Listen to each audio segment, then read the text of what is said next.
It's great to be here because maybe many of you don't realise, but this hall is a celebration of products from Cornwall. Pewter is made out of 80 to 90% tin, and all the products that you see on these walls will have come from Cornwall. Some of it is copper, some of it's antimony, but this is a celebration of what Cornwall did have to offer to the UK as a major industry. That the last tin mine shut down in 1998, not that long ago, and it's now being reopened by Cornish Metals, which is fantastic. They started pumping out the mine about 2 weeks ago, and we're seeing a revival in Cornwall's fortunes for what was the mainstay of the economy for many years. In fact, there was an area of Cornwall called Gwenup, which was the richest square mile on earth in 1830. But where this story comes from is that when this mine that you can see in front of you, many of you may not be familiar, but that building used to house a pumping engine for pumping water out of mines.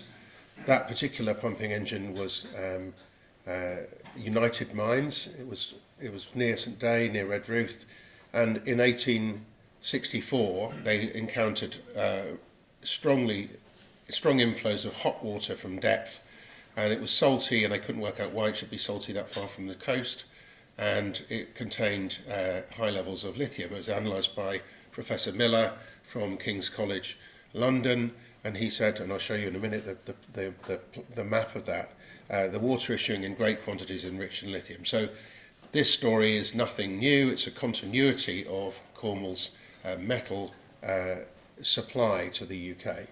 And we're building a sustainable supply of lithium for the UK. That's the most important thing for us. And also just on that picture you can see the cutaway is our three-dimensional modelling of the subsurface. So you can see all the mine workings underneath. But most importantly you can see the grey sort of cross lines are the fault structures which carry the water that we are seeking to exploit.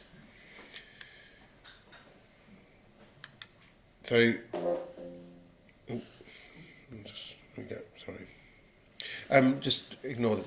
don't ignore the disclaimer. Take the disclaimer that everything I say you can't rely on whatsoever. We are a private company, so I'm not listed anywhere. This is really interesting. The battery scene is changing very fast. Many of you will have heard the phrase range anxiety, worried about going an electric car because it doesn't go that far on a single charge. This car, you can buy it in China right now. It's 1,000 kilometre range. It is an absolute game changer, and hopefully, is this going to work? Oh, goodness. Yeah, just in case anyone doubts that the age of the petrol-driven car, the internal combustion is over, this car is the end of that. I mean, why would you want to buy a petrol car when you can go 1,000 kilometres on a single charge and it recharges in about 15 minutes? And Toyota have just announced that by 2026 they will mass produce cars with well over 1,000 kilometres of range, which will recharge in about 5 to 10 minutes. So this is really changing very quickly. And this car is $57,000. It's not a lot of money. So demand for battery materials continues to grow. We've had a bit of a hiccup recently. It's a bit of a slowing in growth in automotive sales of electric cars in Europe, but China is still growing at 30% to 40% a year, rapidly growing. Toyota's investing $8 billion into North Carolina battery plant, BMW investing $600 million electric mini plant in Oxford, and really what we're facing is the West being left behind by China. China has been planning a move to electric vehicles for decades and is determined to dominate it. Nothing wrong with that, apart from where does it leave the automotive industry in the West. How big is the lithium market? Most mining companies would tell you that it's irrelevant, it's never going to be a big market, and we've heard that from many major mining companies. But if you look at and you probably can't see this so well, but the big circle is crude oil, that's $2.1 trillion market. Lithium at the moment is about a $23 billion market, and that's already larger than the entire market for silver. Quite an interesting fact. And by 2027, which is only around the corner, the market will have grown to at least 45 billion, which is bigger than the entire market for zinc. And if the market price goes back up to where it was late last year of $83,000 a tonne, that will be 4 times as big as it is right now. So 2033, 70 billion on a current lithium price, which is about $23,000 a tonne. It's grown to 70 billion, which is getting on for half the size of copper, half the size of aluminium. But if the price goes up, we're up in the copper region. So geopolitics is a major concern. Beijing has recently started to limit the supply of graphite, which is one of the key battery raw materials. They are weaponizing raw materials. We'll see if that changes after today or yesterday's meeting with Xi and Biden in the US. But nevertheless, we have to bear in mind that China dominates the lithium supply chain. It's about 80% of refining, 60 to 80%. And if they want to, they could make a serious problem for the global automotive industry.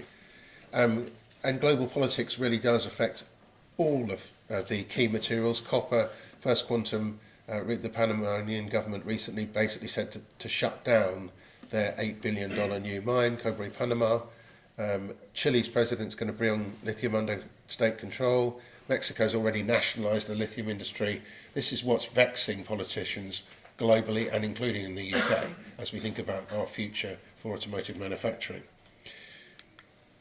So why should we seek secure lithium supply destinations? Because the renewable energy revolution is pivotal for the global economy.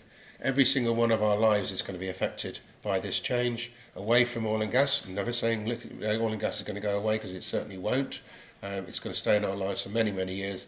We're all addicted to plastic packaging, and it is going to be very much an energy source certainly for my lifetime. But it's going to decline, and we are going to move to electric vehicles, electric battery storage.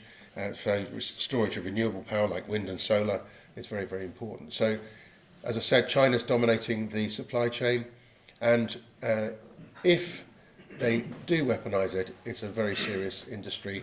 The UK is still heavily dependent, about 4% of our GDP is automotive. Very, very important industry for the UK. So if we can't get access to those raw materials, we're in big trouble. What's the impediments of development of Western world lithium supply? It's interesting what Angelos just said, that really equity market has severely constrained capital to mining companies recently. That is not going away. It's a very, very difficult market indeed. I'm going to come on to that in a minute. Public markets are very unlikely to be the right platform for many, but obviously we still are very interested in the public equity markets. And auto OEMs who started to invest in battery raw materials, particularly lithium, backed off when the price dropped earlier this year. You saw Stellantis, Ford, and lots of others investing in lithium supply directly, and they've now backed right off exactly at the wrong time, because that means that the sector is starved of capital, so you get even less development of lithium supplies. And you've got lots of concerns of lithium developments in particularly Europe. Europe currently produces zero battery-grade lithium, and it's a big problem. And yet, many of the lithium developments in Europe, Serbia obviously revoked Rio Tinto's license for the JADAR project. Portugal's got all sorts of problems with the government there, including the corruption scandal, which revolves around lithium. Spain's rush for lithium falls foul of local opposition. These are all headlines from the last few months. So really, what are we doing as a company? We are developing these sources of lithium in Cornwall. We have 2 different types of projects. One is a brine project, and the other is a extraction from rock. But why is Cornwall an interesting area for lithium in the first place? Because the granite that runs all the way from Dartmoor, most of you will know where Dartmoor is and where the Arzachilli is, and that is a gigantic continuous body of lithium-enriched granite. It is one of only 6 mega-scale lithium-enriched granite complexes in the entire world, so we're very lucky to have it here in the UK. But in some areas, that granite is so enriched in lithium and outcrops that you can exploit it in an open pit. The cutaway picture you can see at the bottom is probably a massive shock to many of you, that there is a huge open pit industry still operating in Cornwall in the shape of the China clay industry. Some of those open pits you can see on that plan are the size of the Kalgoorlie super pit. That's a big shock to many, many people. They didn't even realise it existed, but the mining industry is alive and well in Cornwall. It's just for china clay rather than tin. Mining is therefore very much part of Cornish culture, as significant renewable energy from wind and solar, and a workforce who understand and want to see mining come back. Just briefly on the slide I mentioned, this is the section through the United Mines in 1864, where Professor Miller commented that the water issuing in great quantities at these depths is rich in lithium, so we're not really doing anything new. This is where we drilled our first drill hole into this area, and you can imagine how I felt as we were drilling, spending a lot of money, whether the water that we encountered would have lithium in it, and I'm happy to tell you that it did, and the rest is history. We're onto our fifth drill hole right now. That water is very, very enriched in lithium, and it has also some other important qualities. So as I said, we have two types of projects. Our hard rock project, the Trelava project, which is an open pit in the middle of that area that I just showed you. It is one of the most advanced lithium projects in Europe, possibly in the top 3. It uses innovative low-carbon processing technology, and it is the UK's first defined lithium JORC resource. And our brine projects at multiple sites across Cornwall. As I say, we're now drilling our 5th test hole. We've been testing the processing extraction method, and I'll come on to that in a minute. Just conscious of time. So this is an overview of our Trelava hard rock project. You can see on the top right there's an existing open pit. Point to it around here. That means the environmental damage has already been done by the previous operator.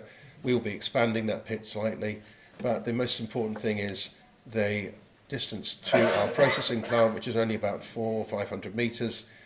This processing plant here is an existing brownfield facility. It has massive buildings already. Most importantly, it has a railway line that goes all the way down this purple line here to the main line and to the coast. Several ports, including Falmouth, Foy and Parr, are available, and Plymouth are available to us to import reagents and export product. It's a really amazing situation to have. Cornwall's biggest waste incinerator is right next to us. It's an industrial area. We have our highest tension power line going right past the site, and just to the north of here is Cornwall's main grid interconnector. So really an outstanding situation. If you really wanted to build a mine anywhere, this is about as good as it gets. And the grade is not as high as some of the spodumene projects in the world by any means, but spodumene is a very difficult mineral to process. It needs to be heated to over 1,000 degrees centigrade using fossil fuels. This is a mica rock that it does not require roasting, and we will be providing lithium from a very low processing technique, a very low carbon processing technique. Our demonstration plant is being built at the moment. We've done extensive metallurgical testing already, as you would expect. That's being built and will be in production by middle of 2024. And we will be in production in early 2027, producing 8,000 to 10,000 tonnes of lithium hydroxide of battery grade here in the UK. Very briefly on our scoping study, which obviously we're now going into our feasibility study on the back of this. Very strong and robust economics with a NPV of $320 million and an IRR of a very good 24%. And this will be improved, I believe, in our feasibility study, because this was done as if this was a greenfield site, and it certainly isn't. It's a brownfield site. We've got a lot of advantages of existing infrastructure. Processing technology, sorry, you probably can't see from the back at all, but it is in basics a process where we mine it, crush it, grind, float, and then put the flotation concentrate through an acid dissolution process, and then selectively drop out various products, including cesium, rubidium, potash as a fertilizer, and then finally lithium hydroxide. And we've done 2 rounds of extensive testing. This is going to be refined using our demonstration plant, which, as I said, is under construction as we speak. Importantly, as I said, this is no high temperature roasting. It's a very green process, and all of our energy requirements for this process will come from wind and solar, which is great. Onto our geothermal projects. This is where it gets very, very, very exciting because this occurrence of geothermal brines containing lithium almost certainly is over a very, very large area of Cornwall. Why?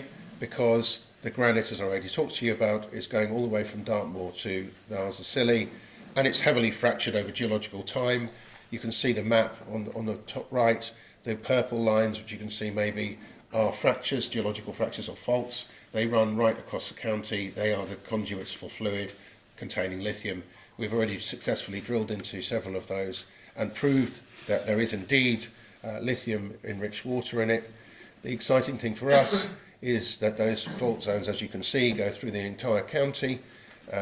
What we've done is tied up a huge mineral rights package of over 600 square kilometres onshore and 400 square kilometres offshore.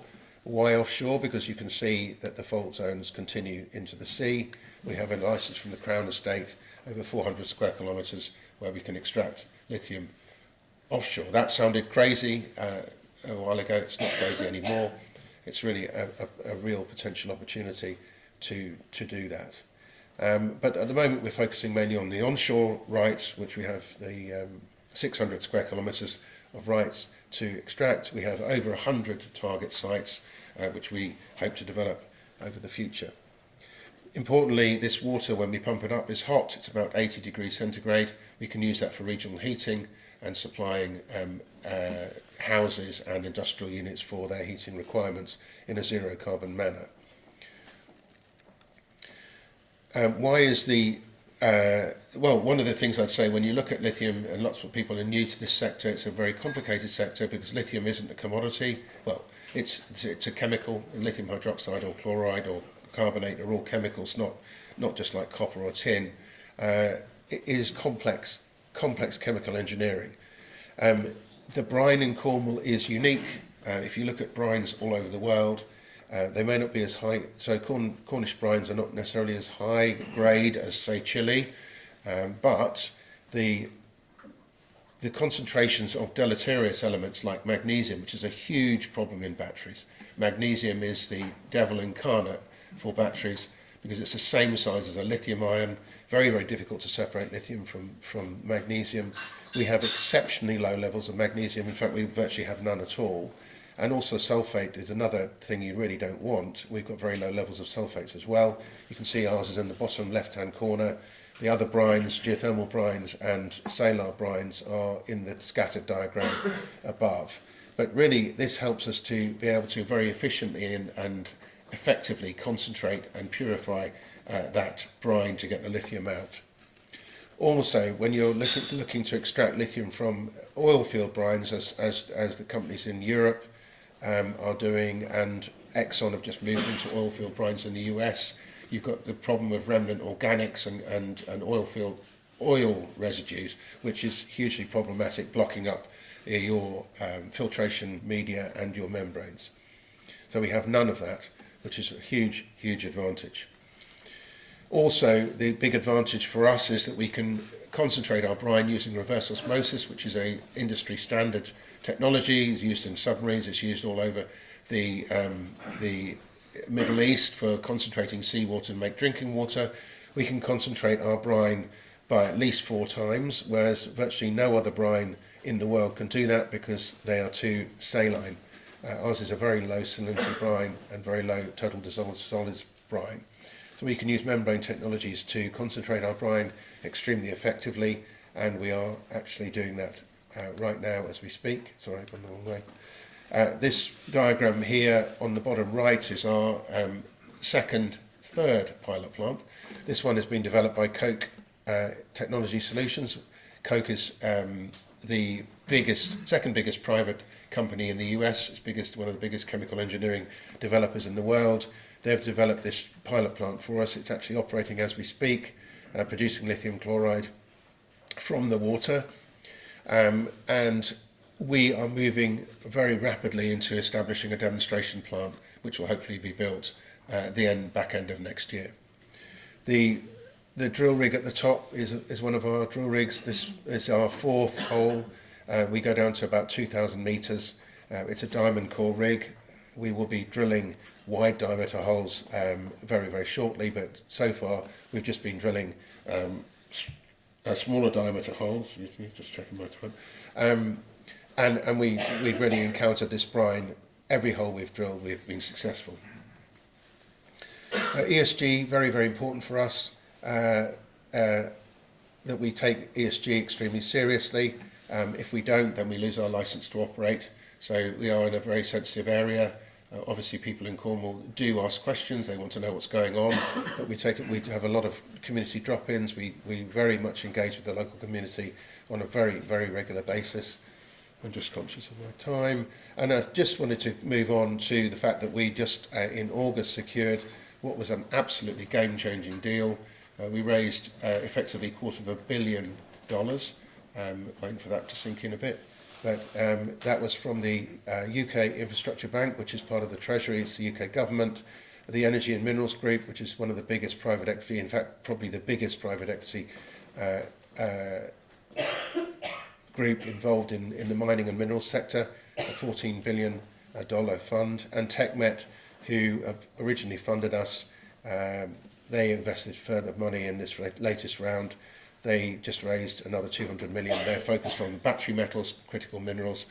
And so what we raised an initial tranche of $67 million at 20 pence a share, which makes our market pre-money valuation of $175 million, with a further 210 million dependent on the feasibility study results, which will be completed late next year.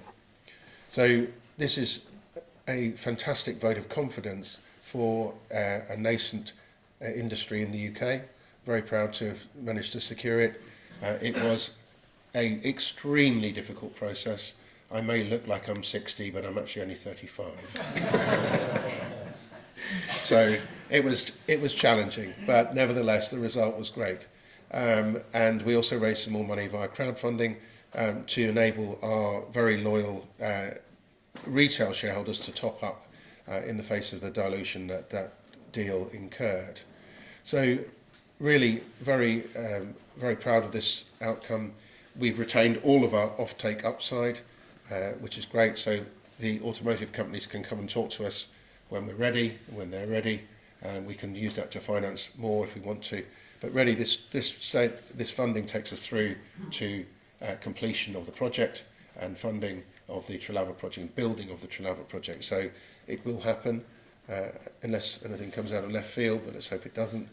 So really in summary, so we have two environmentally responsible low carbon sources of lithium in a secure jurisdiction. We have a hard rock project that underpins the upside of the geothermal brines opportunity, robust economics, a very, very large mineral rights package which has been assembled over the last 6 years, strong government support. It wasn't just the money from the UK government, it was the government itself supporting this, which is fantastic, and the funding package from 3 very, very capable funders. And if anybody think that the UK government money wasn't a grant, it's a commercial equity funding, and the amount of due diligence we went through for this was unbelievable. So it completely has given us a clean bill of health on that. So.